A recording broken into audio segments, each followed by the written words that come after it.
logora koje su dušmani silovali na jednoj seoskoj štali na Žuči. Ovo što su vidjeli na Žuči borcima je dalo dodatni motiv da krenu dalje. Bitka za kvotu 850 je trajala 4 dana po teškoj hladnoći i ledenoj kiši. U isto vrijeme dok se vodila presudna bitka za kvotu 850, 8. decembra i gazije Safeta Zajke osvajaju Vis.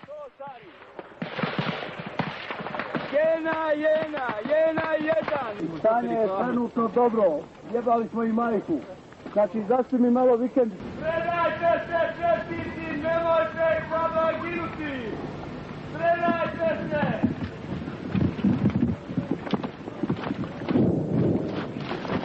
Čestiti u okruženju!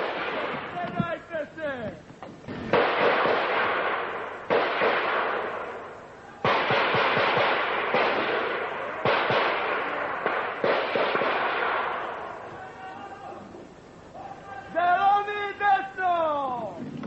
Pripremi se za juriš! Diskovi, zove Jena, poklopite brdo, vatrom artiljerijsku. Brzo!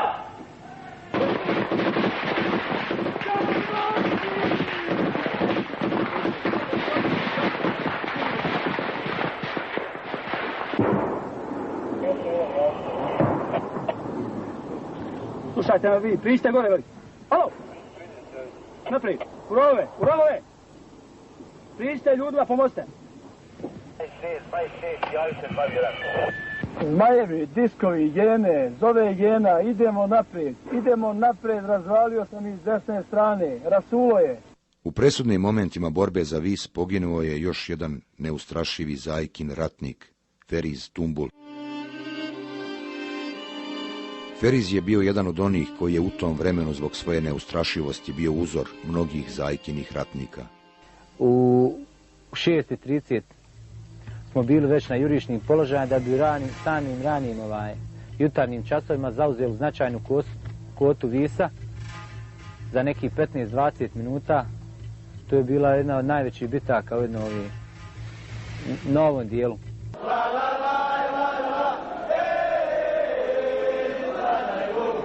Pala je kvota 850, pao je Vis. Komandanti Šehović i Zajko ne miruju.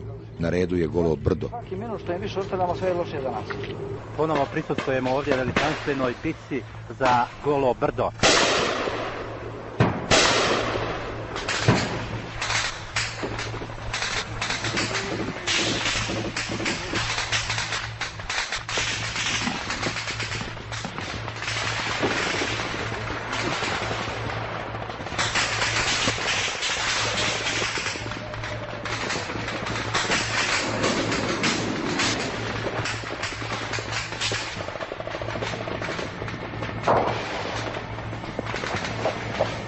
Bravo majstore, čestitam.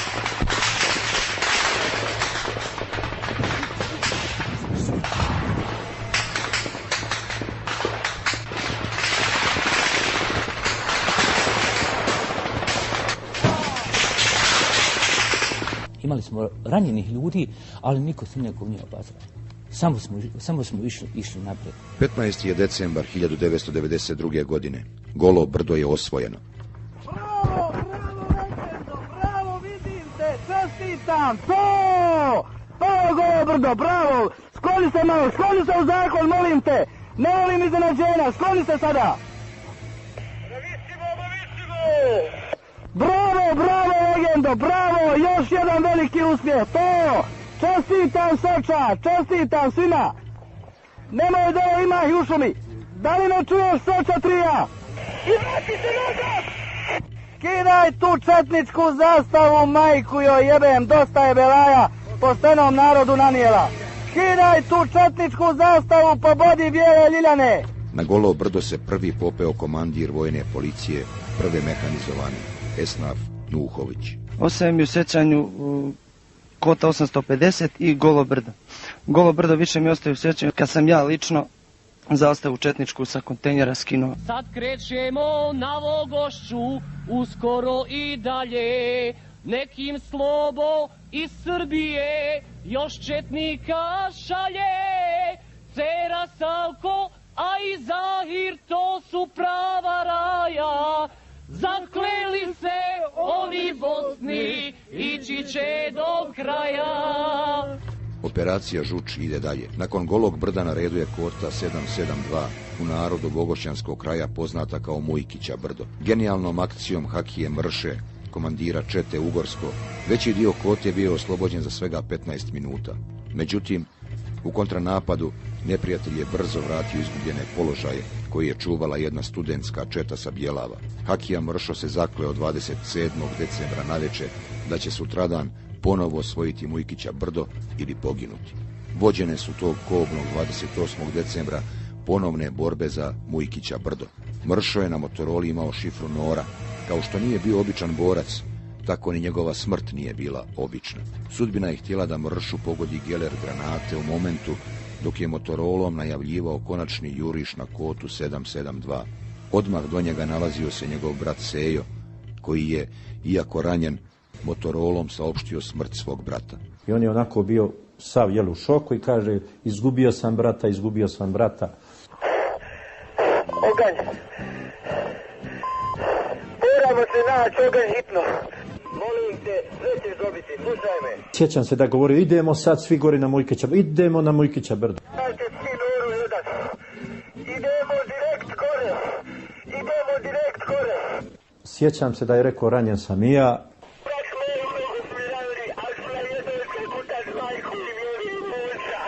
I bilo je to tako jedna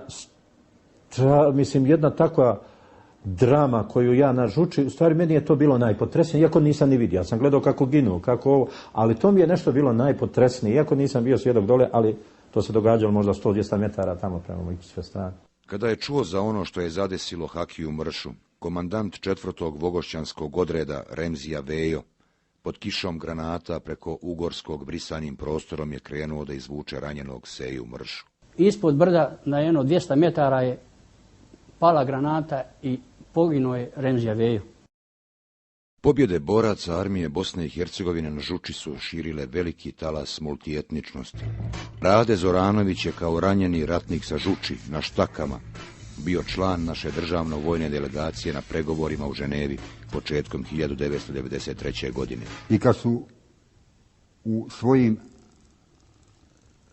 pričama govorili da je armija Republike Bosne i Hercegovine muslimanska vojska, uvijek sam im govorio da je to prava bosanska vojska. S mene pokušali predstaviti kao komandanta muslimanske vojske, ja sam tad novinarima davao da odgovaram umjesto mene Zoranović i Šiber, koji su sjajno objašnjavali ciljeve naše borbe. Ratko Mladić je bio izluđen kada je u našoj delegaciji vidio Srbina, jurišnika armije Republike Bosne i Hercegovine.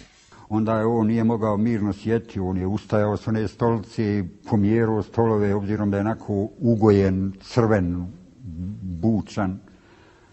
I vidim, samo su nešto upisivali, znate, oni su to upisivali. Šta su upisivali, jasno mi je bilo, ja sam se vratio iz Ženeve, našao sam svoj stan porušen. Mada je bio izložen neviđenoj medijskoj agresiji od srbijanskih novinara koji su se nalazili u Ženevi, Rade se nije dao zbuniti. Ti njihovi novinari su me uglavnom pitali koliko si plaćen da govoriš tako kako govoriš,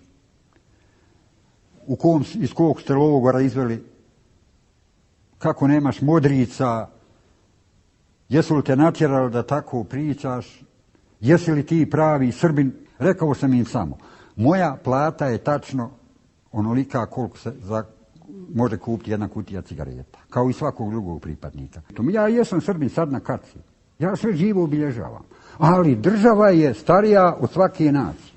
Miodrag i Željko Stanić, Dušan Stojaković, Jadranko Nešković, Aleksandar Milenković, Mladen Nikolić, Milorad Ćosić, Dubravko Anđelić, Nikola Kozić, Velimir Samardžija, Predrag Marković, Vito Majstorović, Dragan Novoselac, Branko Tešan, Milan Božić, Goran Bradonjić, Miroslav Dobrić, Mihajlo Golubović, Mladen